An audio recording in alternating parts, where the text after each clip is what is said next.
ஃபோனோட ஸ்பீடுக்கு எது முக்கியம், ரேமா ஸ்டோரேஜா? நம்ம ஃபோனில் 12 GB ரேம் இருக்கும், ஆனால் நம்ம ஃபோன் ஸ்லோவாக இருக்கும். நாமெல்லாம் ரேம் ஃபுல்லாகிடுச்சுன்னு நினச்சிட்டு இருப்போம். ஆனால் இங்கே பிரச்சனை அது இல்லை, ஸ்டோரேஜ் தான் பிரச்சனையே. ஃபர்ஸ்ட் ஆஃப் ஆல் ரேமோட யூஸ் என்னென்னா, ஆப்பை ஓப்பன் பண்ணிவிட்டு பேக்ரவுண்டில் லைவாக வச்சுருக்கோம். நிறைய ரேம் இருந்துச்சுன்னா ஃபாஸ்ட்டாக ஆப் ஸ்விட்சிங் இருக்கும், பெட்டர் மல்டி டாஸ்கிங் இருக்கும். ரேம் மட்டுமே ஸ்பீடை டிசைட் பண்ணாது. இங்கே தான் ஸ்டோரேஜ் உள்ள வராரு. ஆப்பை ஓப்பன் பண்ண ஸ்டோரேஜ் தேவை, ஃபோட்டோ லோட் பண்ண ஸ்டோரேஜ் தேவை, வீடியோவை ப்ராசஸ் பண்ணுறதுக்கும் ஸ்டோரேஜ் தான் தேவை.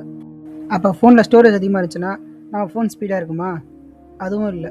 இங்கே தான் ஸ்டோரேஜ் டைப் உள்ள வராரு. UFS 2.2, UFS 3.1, UFS 4.0 இது மாதிரி நிறைய டைப்ஸ் இருக்குது. இதுக்கு ஒன்றுக்கும் 2 to 3x ஸ்பீட் டிஃப்ரென்ஸ் இருக்கும். சாம்சங்கில் A சீரீஸில் 12 GB ரேம் UFS 2.2 இருக்கும், ஆனால் S சீரீஸில் 8 GB ரேம் UFS 4.0 இருக்கும்.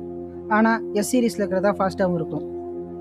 அதனால் நெக்ஸ்ட் டைம் ஃபோன் வாங்கும்போது அதோடைய ஸ்டோரேஜ் டைப் என்னன்றதை பார்த்து வாங்குங்க. இந்த வீடியோ பிடிச்சிருந்தா இந்த வீடியோக்கு லைக் பண்ணுங்கள். இதே மாதிரி வீடியோ பார்க்கணுன்னா இந்த யூடியூப் சேனலை சப்ஸ்கிரைப் பண்ணுங்கள்.